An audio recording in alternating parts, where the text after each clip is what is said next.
Ang isang guro is hindi lang siguro sa disweldo ka. Sa akin, isa na siyang debosyon ba siya? Yung talagang gawin mo siya. Sa iyo makikita kung ano yung gusto mo maibahagi at makita nila sa iyo. So, bago mo ituro, gawin mo.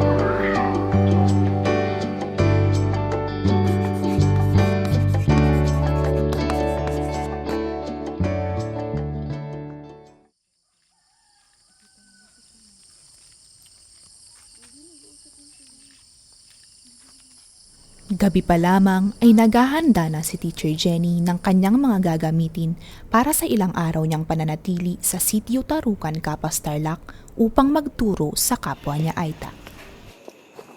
Maling lalagay ko yung mga baon niyo. Oo.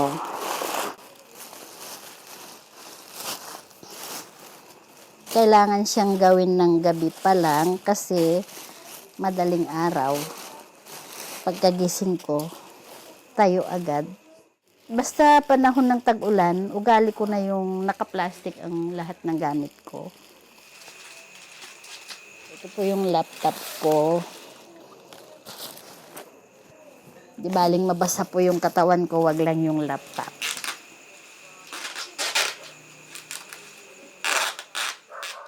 So, ayan.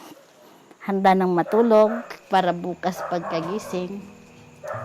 Hindi na nagmamadali. Ito yung kadalasan kong ginagawa bago umakyat at bago bumaba.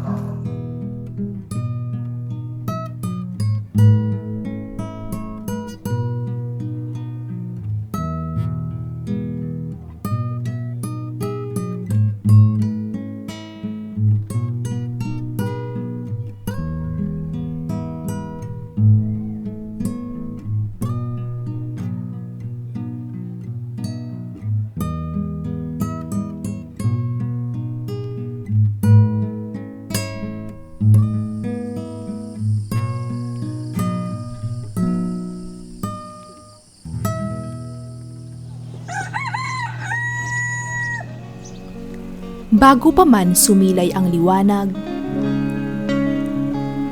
bumangon na si Teacher Jenny. Upang makapag-almusal at makapaghanda para sa mahaba-habang paglalakbay kasama ang kanyang 7 taong gulang na apo na si Bokyo.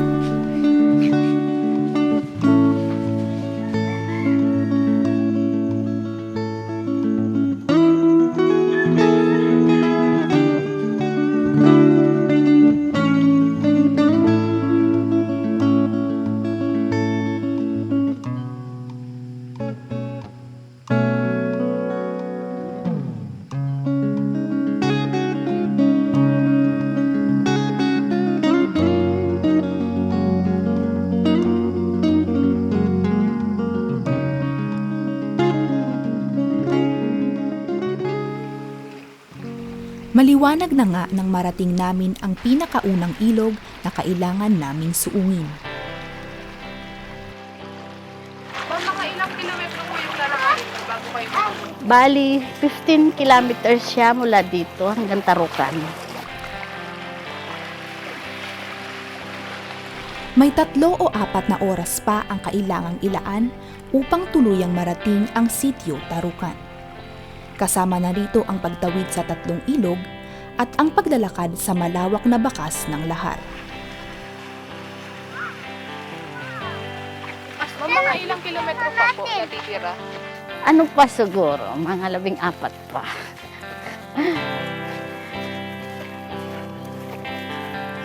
Isa lang yung nabawasan natin. Ganon kahaba yung lakad.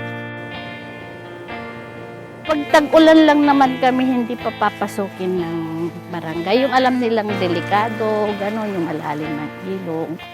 Kaya hindi sila pumapayag na papasok. Pero pag ganito lang na ambon-ambon, okay lang siya.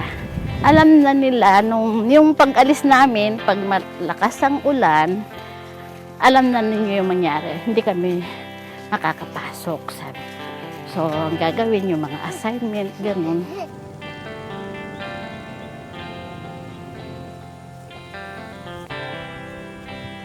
Tila hindi na tinatabla ng pagod si Teacher Jenny.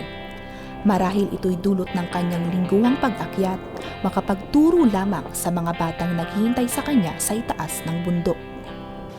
2002 ako nag-start ng tarukan. Wala pang eskwelahan na Dito sa tarukan may sariling eskwelahan. Tapos sa iba-ibang sitio, may kanya-kanyang eskwelahan din. Pero yung iba wala pa. Malalayo naman kasi yung mga sitio kaya parang, oo, so 3 oras pagitan. Sa gitna ng aming paglalakad ay bumuhos ang napakalakas na ulan na siyang lalong nagpahirap sa aming paglalakbay.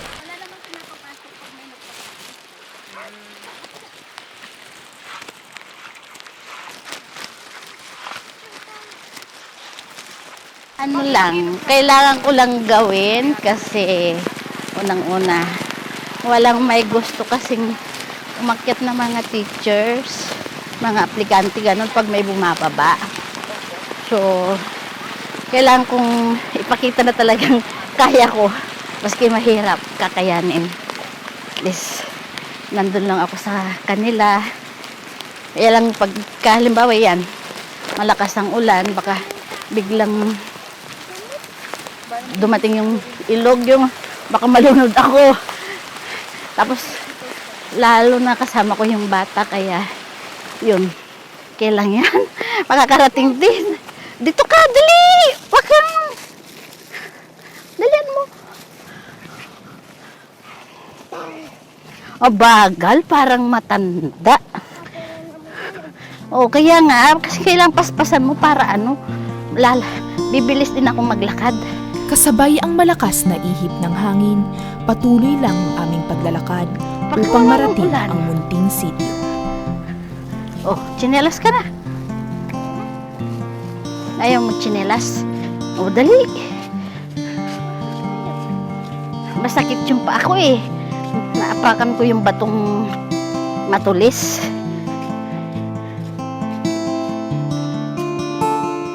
Dalian mo bumabagal. Hindi tayo agad makarating. Buhat ng malakas na pagbuhos ng ulan, tila hindi na yata nakatiis si Bokyo at patuloy na kinukulit ang kanyang lola. Hanggang bukas pa. Pag mabagal kang maglakad, hanggang bukas pa tayo.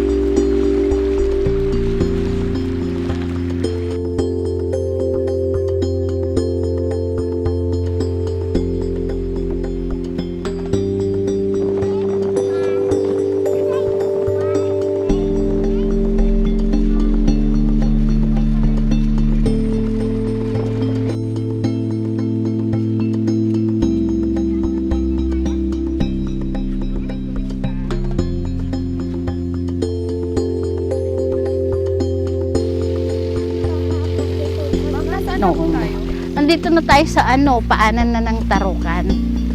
Ayan na. Ayan. Bali mga ilang minutes po yun pag pinapit? Sa amin, nasa 10 to 15 minutes. Kaya lang dahil madulas, medyo babagal-bagal konti. Matapos tawirin ang 3 ilog, maabutan ng malakas na ulan sa daan at ilang minutong pag-akyat sa bundok, bumungad na rin sa amin ang sitio Tarukan. Isa ang sitio Tarukan sa mga sitio na binubuo ng komunidad ng mga katutubong Aita dito sa Capas Tarlac.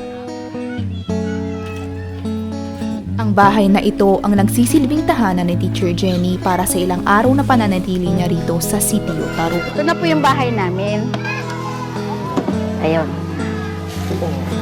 Ayan. Dali.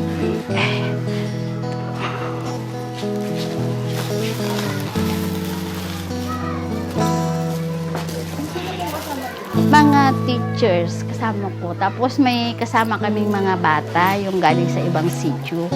30 sila. So, per teacher may kwarto din naman.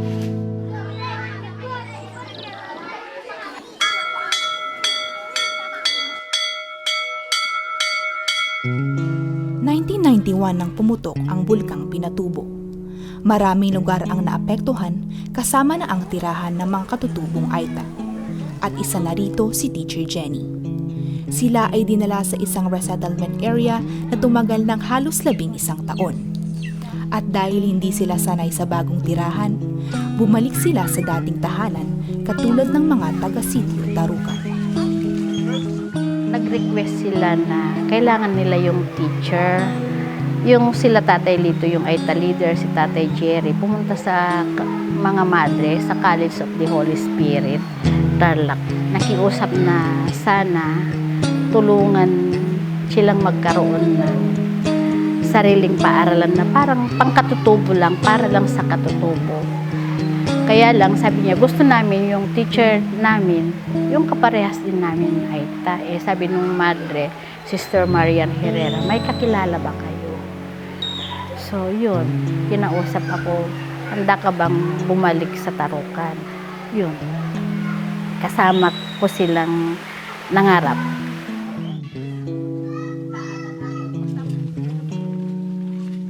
Nung bata pa ako, kada akyat ako, uuwi ako sa amin. Walang guro. Yung makikita mong yung mga bata, nandun lang nagkalat. So, iniisip ko pa paano kaya pagdating ng panahon, yung wala man lang makatapos. Dahil sa kakulangan ng guro sa kanyang komunidad noong nag-aaral pa si Teacher Jenny, siya ay bumaba sa patag upang doon mag-aral. At kalakip nito ay ang mga pangungutya sa kanya dahil sa kanyang kulay. Discrimination ba tawag doon? Yung sa halip na sa pangalan ako tatawagin, sasabihin na, uy, anak ng Ita, uy, ni Ita, si Ita.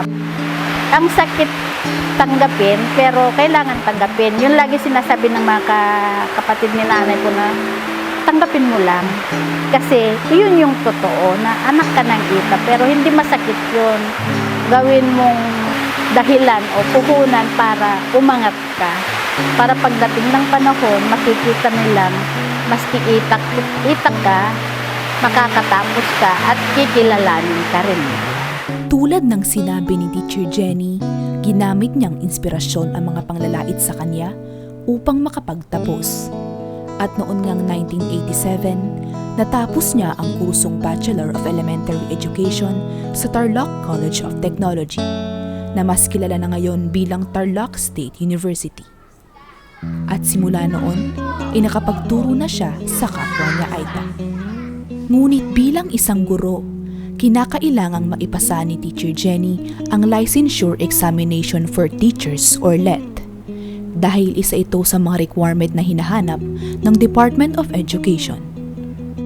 24 na beses mang nagtangka, ngunit tila hindi umaayon sa kanya ang pagkakataon sapagkat paulit-ulit lamang siyang bumabagsak. Mula 1990s, nag-i-exam na ako. Tapos gusto ko nga, minsan naisipan ko nga magbigtig. Parang naranasan ko yun, pero sa sarili ko lang. Una, okay lang. Pero nung pangatlo, pangapat, hanggang humaba, yung kantsaw ba, talagang iniisip ko na ang bobo ko. Sabi ko, parang gusto ko na ngang umatras eh.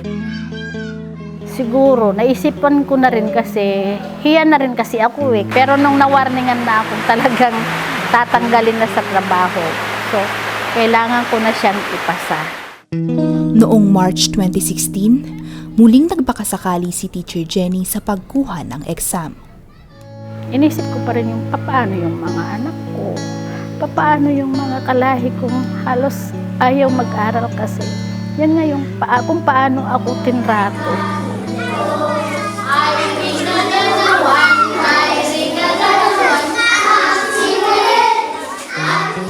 Halos hindi makapaniwala si Teacher Jenny nang malaman niya ang resulta nito. Nagte-text ng, yun nga yung, "Ma'am, ikaw ba ito ba yung tunay mong pangalan?" Sabi niya, "Yung Panguelo Jenny Victoria. Pinanganak ko noong January 7, ganyan." Reply ako agad na, "Oo, ako si Panguelo Jenny Victoria." Inano na. Tapos ang sagot sa akin ba, "Ma'am, saglit lang, double check." Tapos biglang may tumawag. "Congrats," sabi niya. "Saan?" Sabi ko, "Di naman ako nag-wedding. Di naman ako nag-loto. Saan mo kino-congrats?" Sabi niya, "Professional ka na." Sabi niya ganon. "Ha?" Sabi ko, "Totoo?" Sabi ko, "Sabi, Jen, ikaw ba si Panguelo Jenny Victoria? Nag-exam ka ba noong March 20, 2016?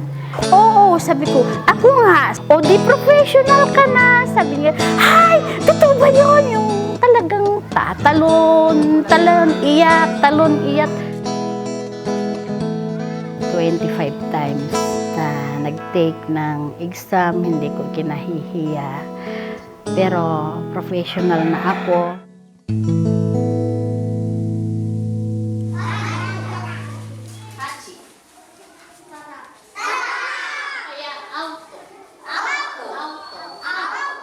Noong 2002 nang maitatag ang Tarukan Elementary School na nagsilbing pangalawang tahanan ng mga katutubong Aita na nais matuto. Ito lamang ang tanging paaralan na naitayo sa kanilang lugar. Mayroong 129 na mga estudyante ang kasalukuyang pumapasok sa Tarukan Elementary School mula kinder hanggang grade 6. Mahalagang kasi naibabahagi ko bilang isang katutubong Aita. Ako mismo yung nagbabahagi ng mga kaalaman mula sa patag na kung saan habang binabahaginan ko sila ng kaalamang napulot ko sa kapatagan, gusto kong manatili pa rin yung kultura, hugugin, yung maibalik ba, yung mga nawawala na matapos ko yung obligasyon ko, siguro yung gayang mission ko sa kanila, makapagpatapos lang ako ng mga batang Aita. Which is, hindi lang naman sa Tarukan sa buong buong tribo.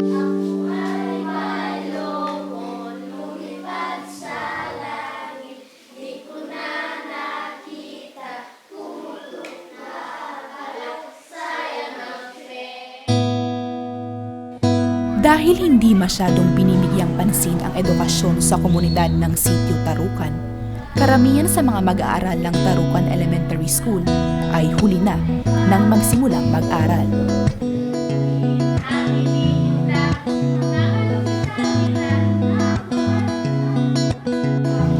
Ngunit maliban sa pag-aaral, pumumuso ang madalas na gawin ng mga estudyante bilang pagtulong sa kanilang pamilya.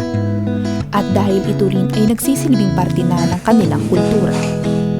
Isa na nga rito si Derek Sanchez, 12 taong gulang at kasalukuyang nasa unang baitang. Ilan kayo magkakapatid? Mga 5 po. Yung 2 po nasa isang sitio po. Paminsan-minsay namumuso si Derek bago pumasok upang makatulong kahit papaano sa kanyang ama na mag-isang nagtataguyod sa kanila.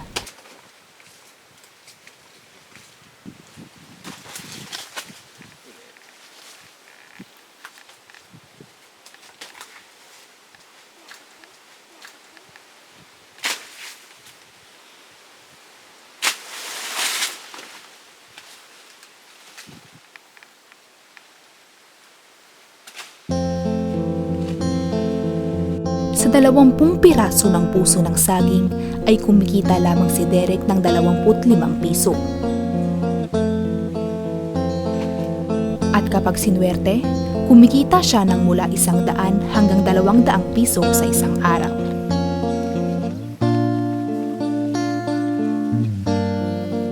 Ngunit sa kabila ng pamumuso ni Derek sa murang edad, tila may ibang pangarap naman ang kanyang ama na pangkaraniwan sa isang magulang. Akong tatay niyo, hindi nag-aral. Kayo ang anak ang mag-aral. Dahil hindi ako nag-aral. Yung kakayanin ko yung kaya ko para makapag-aral yung anak ko. Kadalasang bigas ang pangunahing binibili ni Derek sa tuwing kumikita sila mula sa pamumuso. Subalit, hindi sa lahat ng pagkakataon ay nakakapamuso sila. Kung bumababa po yung tatay namin, saka gutom na po kami, kumakain po kami ng saging. Mga kamuting kahoy po, kamuting kahoy. Ganun po yung kinakain namin kapag gutom na po kami. Kung wala po kami kakainin, maghuhukay kami ng kamuting kahoy. Salat man sila sa pera, ngunit umaapaw naman ang pangarap ng ama ni Derek para sa kanya. Salamat kay Derek, mag-aral kang kakabutin mo yung pag-aral mo. Makapag-aral ka man, sa inyo naman yun. Hindi na para sa akin. Anong pangarap mo? Gusto ko po maging mayor para makatulong po sa mga magulang ko. Isa lamang si Derek sa mga batang nangangarap sa kabila ng kahirapan. Batid niyang hindi madali ang daang tatahakin, ngunit alam niya ring malayo ang mararating ng mga paang naghihirap.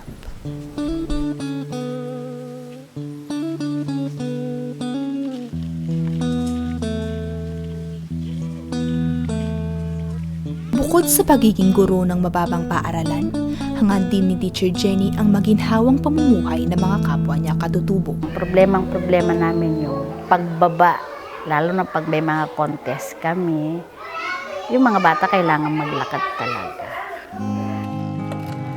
Kailangan yung pangkabuhayan ba, yung mga ganun. Tapos yung pagta-transport ng mga produkto, isang dahilan din siguro na minsan tatama rin na yung isang pamilya na magtanim kasi hindi naman niya kayang pasanin yung isang sakong gabi papuntang doon sa bayan. So napipilitan na siyang ibenta sa pinakamurang halaga. Ngunit hindi hadlang ang mga problema ng Sitio Tarukan para ipagpatuloy ni Teacher Jenny ang adhikaing makapagturo sa mga kapwa niya Aita. Masaya ako. Ako kasi talagang nilaan ko yung buhay ko sa kanila. Kumbaga, sana maging eksperto talaga ako. Yung bang talagang kuhang-kuha ko yung talagang pangangailangan. Yung paano sila mas madaling maturuan. Yung mga estudyante ko, hindi ko talaga sila tinuring na estudyante ko lang. Sila na yung pamilya ko. Ang pangarap ko lang sa ngayon, sa totoo lang, ang edukasyon is hindi ganun kahalaga sa mga Aita. Kung makikita niyo, walang Aitang. So gusto kayo nandito ako, gusto kong maipakita talaga sa kanila na pahalagahan yung edukasyon, lalo na ngayon. Gusto ko, pag alis ko ng Tarukan, mayroong taga-Tarukan din na hahalili at papalit sa akin. Siguro masayang-masaya. Ako na yung pinakamasayang Aita pag kagaling ko dito sa Tarukan. Yung kabiguan is hindi maging dahilan para sumuko. Sila yung naging dahilan o naging hagdan ba, tulay, para lalo akong magsumikap na abutin ko yung kung ano ako mayroon ngayon.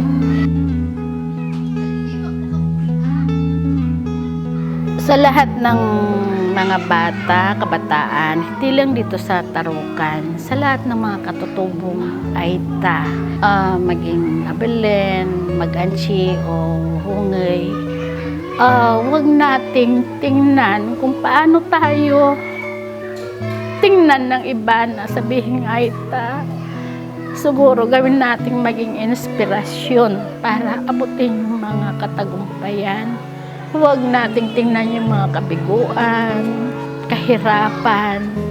Gawin nating tuntungan tulay para sa pag-abot ng mga pangarap. Para masasabing tayo ay maging matagumpay. Pero isang pakiusap lang, halimbawa nakatapos ka, bumalik ka kung saan ka nang galing. Ikaw mismo yung maghubog kung saan ka nagsimula. Sa Tarukan lang talaga ako. Kaya ngayon, pag may mga offer, sa Tarukan lang talaga ako, maski anuman Tarukan. Hindi hadlang ang kulay, ang lahi, ang kapansanan, o o kahit ang estado sa buhay para abutin ang iyong pangarap. Iyan ang pinatunayan ni Teacher Jenny. Bumagsak man siya ng ilang beses, ngunit palagi niyang pinipili ang lumabang muli. Palagi niyang pinipili ang magpatuloy dahil sa kanyang pangarap para sa komunidad ng Tarukan. At higit sa lahat, sa kanyang 129 na mga estudyante.